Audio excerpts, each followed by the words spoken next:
Hello everyone, welcome back to my channel, Read Em. My name's Emily, and in today's video, I'm gonna be telling you guys how we wrote this book. Well, at least this draft. This video is going to be split up into a few parts, the first of which I'm just going to be talking about what got me into writing in general, what made me even want to try writing a book. Then the next part will be about the process of writing a book for the very first time, and any tips I've learned, the whole journey itself, how long it took, all that good stuff. And then the last section will be about my goals for this book and also just for my future writing experience and career and other books and other projects and whatnot. Feel free to skip around to whatever section you would like. I will try to separate them with timestamps in the description, and hopefully like YouTube will just automatically fix that. Without further ado, let's get straight into the video. I am not one of those people that will say I've always loved writing, I've always known I wanted to be a writer, I've always wanted to be an author. No, that is very much not true, literally at all. In third grade was the first time I ever had to do a writing assignment, and it was my least favorite thing ever in the entire world. I wrote a story, it was a paragraph, called Elves on Strike. It's about one paragraph, it's really, really bad. I hated every single moment of doing it, right? Then I continued hating writing all through elementary school, essentially. I was getting better at it, I was getting good grades at least in it, but I still did not enjoy it. Although to be fair, we did not really do any creative writing, we more just did essays. Then I got to middle school, and in 6th grade, I started enjoying writing. And part of it was just because, yes, I was getting good grades, and I've always been someone who like cares about grades and likes to do well in school and whatever, so that was helpful. But I started being more creative. I do remember an essay I wrote where I did it really creatively. I was doing like weird fonts and ideas and weird grandiose statements that were not like normal essay writing techniques, and I really enjoyed that. I liked getting feedback from my teacher. So I feel like that was where the seeds were being planted. And then we got to 7th grade. We had a whole unit on poetry, and this is where things really clicked for me.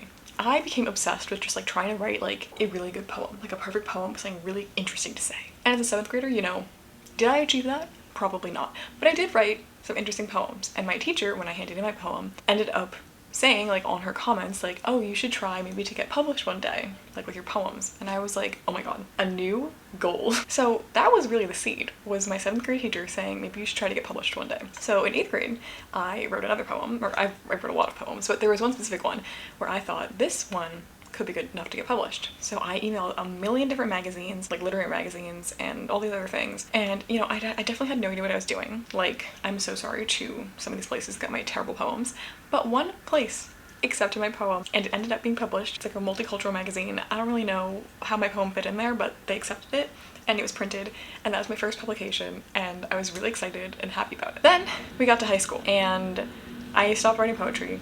I got really, really, really into reading, which you can tell from my entire YouTube channel about reading and how I started reading like at least 50 to 55 books a year, but usually more than that, like 70 to 90. I got super into that, did not write anything because I was just obsessed with reading. The more and more I read, the more and more I had the ability to kind of analyze stories for what I liked that they were doing and what I didn't like that they were doing, and messages I enjoyed reading about, and cool like concepts and ways of laying out a story. And I was getting more and more inspired by how many books I was reading and all the different types of stories and ways you can write. But I still, every single time I would look at a book or at a whole shelf of books in the bookstore, I'd be like, how can someone write something that long?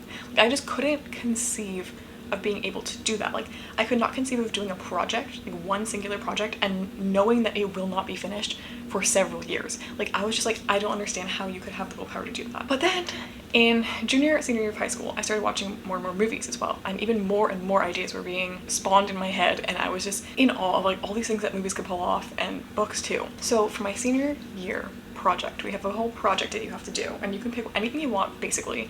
It just has to be a long-term project with concrete goals. The teacher has to prove it, whatever. And I thought, well, I'm really interested in writing now. Like, this is something that I've just never been able to try. Like, I've always been interested in it, and besides poetry, I've never been able to try it because I felt like I didn't have enough time, especially because high school, at least in my high school, honestly, I had way less time in high school than I do in college. So I had literally no time, and I never got to try it. So I thought, well, if this is homework, it will force me to have time because I have to get it done by an external deadline. I was not ready to try writing a book yet because that seemed way too daunting and way too long. So I decided, let's try my hand at screenwriting. And do I think I was a great screenwriter when I did the senior project? No.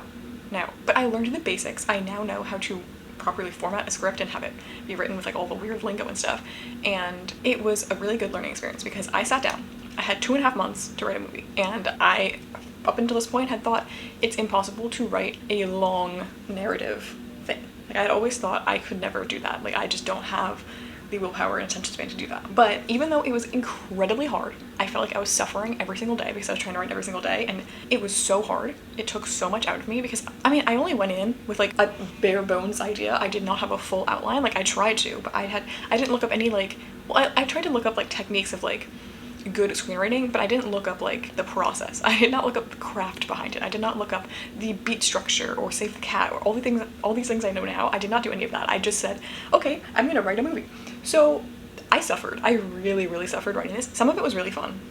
Some of it was great. Like obviously I liked it enough to continue writing, but some of it was a slog. And I ended up writing the whole movie, although it wasn't quite as long as I wanted. It was like 80 something pages, which would only be like an 80. Usually they say in screenwriting like every page is around a minute, so it was like an 80-minute movie, which is it's not a movie, but movies nowadays are longer than that. But I wrote it. And it was like a teen thriller, so tropey, like so bad. Like looking back, oh my god, what was that? But like I was trying. I was really into writing a very clever thriller, because I feel like for me, like I read a lot of thrillers and watch a lot of thrillers, and sometimes they're really good, and I'm just so envious of crafting such a perfect little mystery thing, and I'm like, oh, so many things do it badly, but you did it right, and I want to be someone who does it right. I don't think I was. However, it was not absolute garbage. Like there was parts that were interesting, and I really enjoyed the process. So, you know, I wrote that, and it was now an accomplishment under my belt. I have written a full-length screenplay, and I think that started the gears turning of me wondering, can I write a full-length book?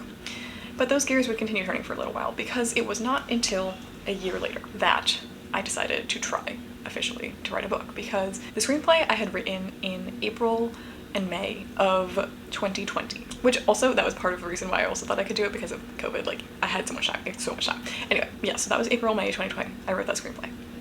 A year later, we're still in COVID times. It is 2021 now. It's a bit better, but I was starting my freshman year of college. We were online. I hadn't really met anyone because of COVID and just in general. So I was just kind of bored, alone in my room a lot. I was having back issues, so I was like really just sitting all the time. Like I literally could not do things. So I was like, let me watch a lot of YouTube.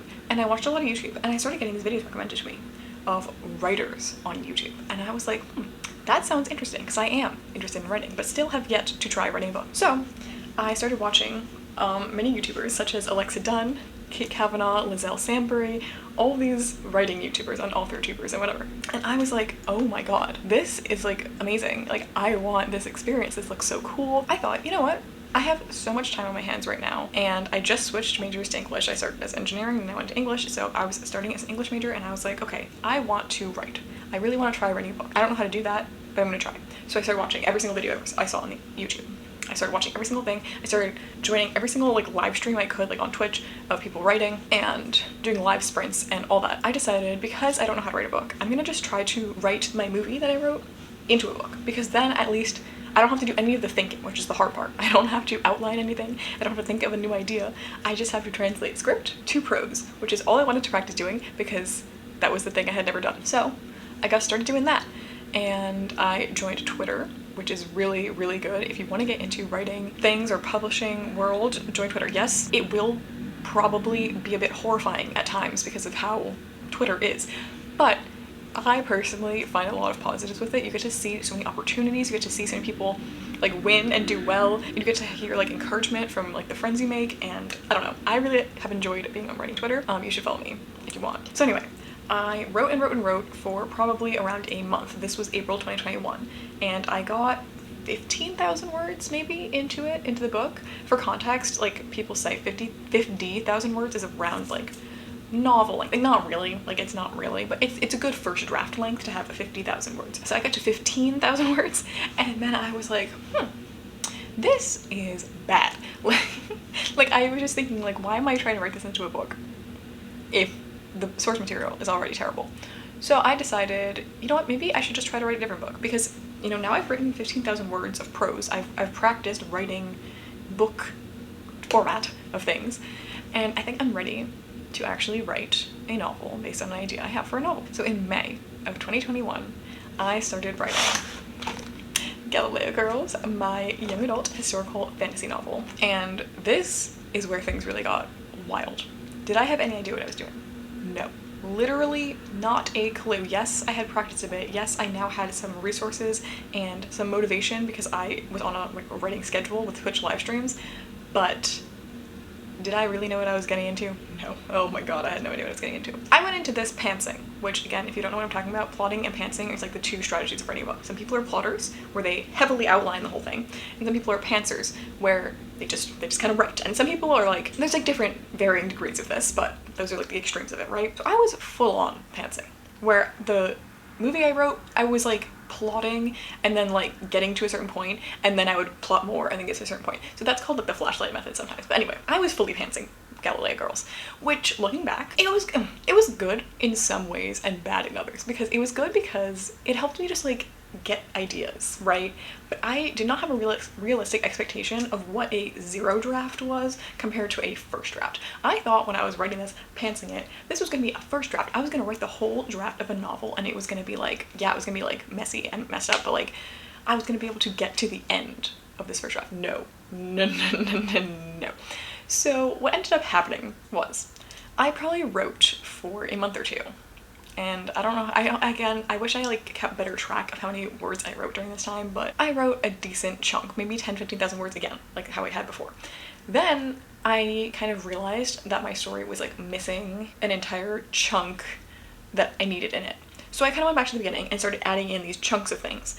And then as I kept going and going and going, it took me around 5 months from when I started in May 2021 to finish at 35,000 words. And no, the draft was not finished, obviously, at 35,000 words, but once I got to 35,000 words, I was literally just stuck.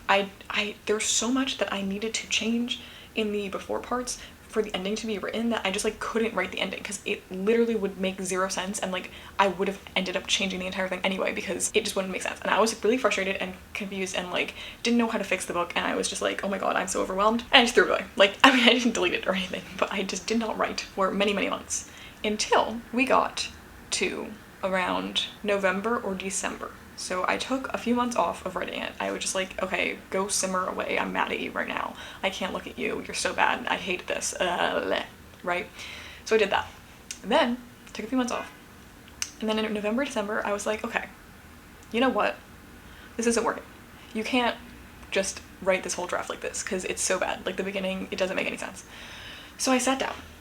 I made a giant spreadsheet, color-coded and everything. I might put in some pictures. I'm using the Amanda Foodie method, who is an author that I actually, confession, haven't read any of her books yet, but I have some of them. But anyway, she has really good videos and explanations of this method of outlining, and I am really a fan of this. I'm gonna continue using this method. So I started using the Foodie method, and it's a really detailed outlining process. You can modify it a bit so it's less detailed. Like the way I'm doing it, it's like, it's gonna be really detailed throughout revisions, but like, I don't think I could have sat down at the beginning and done this. I needed to pants a little bit to have like more ideas of the world and everything, and then I can fill out the outline as I go. So it's based on the Save the Cat method, which is like the most common story structure for movies and books. I had done research more about that and whatever. So I used these months to really research story structure and outlining and whatever, so that I could fix the draft from the beginning and be able to actually get to the end for once. So I spent November and December doing that, only outlining. And honestly, I kind of feel like this is harder than writing because it's the backbone of everything you're doing. Like, I feel like a lot of people are good writers, like on the line level, like not most people, but a lot of people who like writing are competent at writing. The hard part is thinking of a good story that actually like does something unique. So this part was hard, especially because like anything can happen. Like literally anything can happen. It's your story, so it's so hard to like figure out what the one thing in the scene should be. Sorry that the air conditioning just went off. Throughout those next several months, I finished outlining the rest of the book, and I did continue like adding on to the outline as I then go into the next draft. Like I didn't just fully outline the entire thing because I just can't. At least with this book, I couldn't do that. But I outlined a lot more, and I fixed the beginning. Like I fixed what I'm gonna change about what was so bad about my first attempt at fixing the beginning. So then in March 25th, I believe, of 2022, I set out to write a 50,000 word manuscript. And I'm like, this year, at this point, it's been almost a year. And I was so determined to actually write a 50,000 word manuscript in the next several months. Like I was writing so slow before, and I wanted to actually have concrete goals that got me to my manuscript length. So I decided, you know what, this year, I'm gonna do it different. This year, I know what I'm getting into now. I am going to set concrete goals and I'm going to force myself to write this book. I did that. I decided my very, very short goal was like 500 words a day. That's like my baseline goal, is 500 words a day. And my deadline that I set for myself was June 15th from March 25th to have a complete manuscript. And this gave me some wiggle room because April, as people who are watching this probably know, is Camp NaNoWriMo, or one of the months of Camp NaNoWriMo, which is National Novel Writing Month is what NaNoWriMo stands for, but that's November. But then in April and July, they do like a camp version where you can set whatever goal you want instead of a 50,000 word goal. I decided I'm gonna be ambitious and I'm gonna set a 15,000 word goal. Now, is that entirely ambitious for some people? No. But for me, I had attempted that the year before, like subconsciously kind of, and I got to like 7,000 words and then completely crashed and burned and died. So this year I was like, I am going to do this. And somehow, I think because I was just so excited and hadn't written in so long, I had just been outlining this whole time, and I was like, oh, I better do this. And also it helped a bit that I was essentially rewriting the beginning part. It wasn't until Act 2 that I actually had to start writing like originally from scratch again. But I somehow wrote 25,000 words in 35 days, which for me was unprecedented. And then I was like, oh my god, I wrote half of this book in basically a month, where it had taken me like several months then passed. So I was like, oh my god, I can actually do this. I can actually hit my goal. And I was having a certain like 2-hour writing session, like most days at least, like on Twitch and stuff. So I was like, okay, I can do this. If I stick to the schedule. I also joined a writing group on campus. I was sticking to the schedule. I was grinding it out and I was getting it done. And it was getting better and better by the day. There was, of course, days when I hit roadblocks, when I was so frustrated. I was like, I don't know how to fix this, blah, blah, blah, blah. All that good stuff. But you just have to power through. Like, it sucks to hear, but the best writing advice is just literally write. Like, you have to have something on the page to be able to fix it later. So you just grind through it. You grind through it, and I did that. I did that for another few months, and I finished my goal on like, oh, I don't remember the exact date now, but it was early. It was like June 3rd or something, and I was so happy. I basically wrote the whole book in 2 months, maybe like 2.5. So my progress at writing faster was exponentially grown from last year. And that is basically my entire journey of how I got to this point. And so now we're gonna talk about the fun stuff. We're gonna talk about my goals for this bit. Here she is right now. She stands at a whopping 50,204 words. That's a joke. It's not whopping. I'm very aware of that. And she's very much not complete. I mean, she is a full manuscript from beginning to end, but she is missing a lot of juice in the middle there. But I'm so excited to add it back in. So this is my plan for revisions on her. And then I'm going to talk about my long-term plans for other books and other projects and whatever. I finished this draft, as I told you all, on like June 3rd or 5th or something like that, a little bit early before my goal. And I decided, okay, the advice I've heard from every single author or whatever is let your manuscript sit. Do not look at it, because you want to come back at this thing fresh. You don't want to be biased. You don't want to have that attachment to this version of it that is bad. Like, you don't want to be like, oh, but I like this part. No, you have to be very objective when you come back to this thing. So I let it sit for 3 weeks. Some people would advise to do more, but some people also do less. So I think 3 weeks was a healthy amount for me, and it fits with the timeline that I have for my plans of revisions.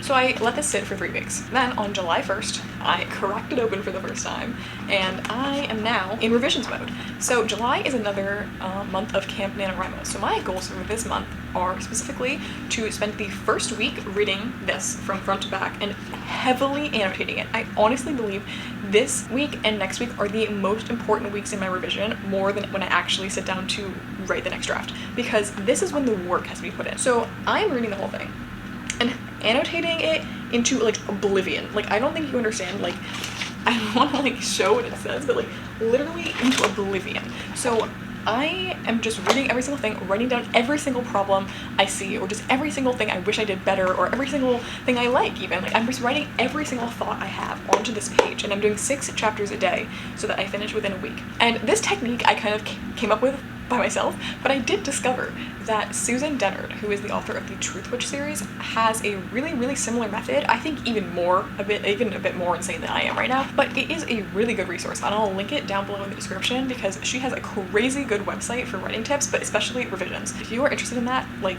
look at it down below if this method sounds at all interesting to you. So my next step in the process is going to be the second week of July, I'm going to attempt to take my outline that I already have, my really giant explosive foodie method outline, and make it way better, because right now it's like decent, but then at the end it kind of just crashes and burns and fizzles away.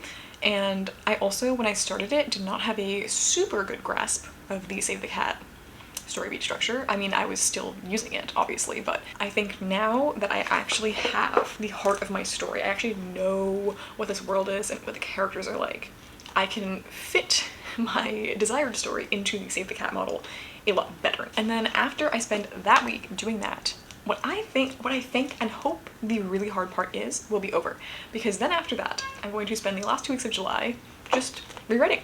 And I have a goal of 10,000 words in the last 2 weeks of July, which should be like around 600 words a day, I believe. I'm not exactly sure, but my goal in general is going to be 600 words a day going forward, because I have a tentative goal of finishing a 65,000 word draft of this by November 1st. And there is a reason for that. Now, the 65,000 word goal is not really a concrete reason. I just thought 15,000 words added into this would be a reasonable goal to have, because yeah, I just thought that would be reasonable. Obviously it might change, but the reason that I want to be done by November 1st is because I do have a long-term goal of entering into Author Mentor Match for next year, which, if you don't know, it is a mentorship contest that takes place every year. It's run by Alexa Dunn, one of the YouTubers I was talking about before. She's also a traditionally published author. And yeah, I would love to have a draft good enough to at least apply, let alone get into Author Mentor Match, because that would be great. So my goal is to finish a second/third, the draft's numbers get very confusing, but another completed draft by November 1st, because then it depends when the application period is, because they kind of change it every year. There have been years when it's in November, which I'm hoping it is not that, because last year it was in January, which is what I would hope it is again, because I want some time to be able to fix it up again after I finish this draft. But let's say it's in January. My wishful thinking, I'm hoping that November 1st I'm done. I can let it sit a little bit again, and then I can just like kind of grind out another round of like really quick revisions. Like, not like, I don't know, if I had 2 months to do it, I could grind out some revisions, but it depends when the application period ends up being. So yeah, my goal is to try to apply to Author Mentor Match, because I haven't applied or sent this work to like anything yet, obviously, because it's not ready, but I just feel like it would be such a good experience. Not even like getting in or anything, like obviously that would be great, but like I just want the experience of having to try writing a query letter that someone will see, of having to write a synopsis that someone will see, of having the experience of waiting on emails, of having the experience of rejection potentially, like all that stuff I want to practice before I query. So yeah, and obviously it would be great to have a mentor too, but like I just feel like it would be a really good experience, and I have a goal of getting into that, and I feel like it will help me also stay on track for revisions, because it will be an external goal that motivates me to get this done before a certain time. And finally, I know this video is probably really long, but finally I just want to talk about my goals for future projects. So obviously right now my focus is on Galileo Girls, and I want this book to be the first book that I query and do anything with and whatever. But obviously most people know that your first book is not going to get you anywhere. I mean, there's exceptions obviously, but you shouldn't think that that will be the case. So the best advice I've heard from agents and whatever is just work on your next book when you are querying your first book, or work on your next book when you realize you have to stop querying your first book because it's really bad, whatever. So you should always just be working forward. It's a long game, publishing. You have to just keep pushing, and if you don't quit, eventually you're gonna make it. So I have lots of ideas for next books. I have 2 main ideas for like the ones that I want to write next. One of them is an adult horror / suspense book called Viridian, which will be based on a short story that I wrote in a creative writing class, and also based on the short story The Most Dangerous Game, which is like a classic short story. So it's kind of like a retelling of that almost, but like it's quite different, but like the core is based on that, and I'm really excited about that book. Like that book, I feel like it's really marketable. I feel like it's really good and interesting. The only thing that scares me a bit about it is that I don't know if I have the capability to write adult. Like, I want to try, but I feel like when I write it sounds so YA, because I read a lot of YA, although I do read a lot of adult horror too, but like I don't know, that's gonna be a fun little challenge when I try to write that book. And then my third book idea is a YA rom-com, so that one I also have like stewing in my head, and it might have to be the second book that I work on depending on what happens with Galileo Girls, because I know sometimes people get like contracted for 2 YA books or whatever, or if I just think like, oh, I need to keep writing YA because Viridian's not working, whatever. There could be lots of reasons why I work on that one before Viridian, but right now in my heart of hearts, I think I want to work on Viridian after Galileo Girls, but we don't know. There's a lot up in the air. And then long term, I do really want to write middle grade, like maybe even a middle grade series. I have an idea of like similar vibes to Series Unfortunate Events, but with like field trips and swamps and like things like that, and like the Gravity Falls vibes, the Mystery Shack, like all that kind of stuff is stewing around in my brain. It hasn't really made a fully formed idea yet, but that's there. And I also really want to write something funny one day, which could be the middle grade, could be the rom-com, also could be Viridian. I do think that Viridian will have some Succession-y elements, like dark comedy, so yeah, there's just a lot stewing around in my brain, and I'm really excited to continue writing, and I really hope that having this video will help me chronicle the journey of this book and all my other books. And yeah, that is all I have for today, and I would love to hear you guys comment down below if you are also working on books or just any good like author tube channels that you watch, because I'm always looking for more. And please consider liking, commenting, and subscribing, and yeah, I'll see you guys next time. Bye!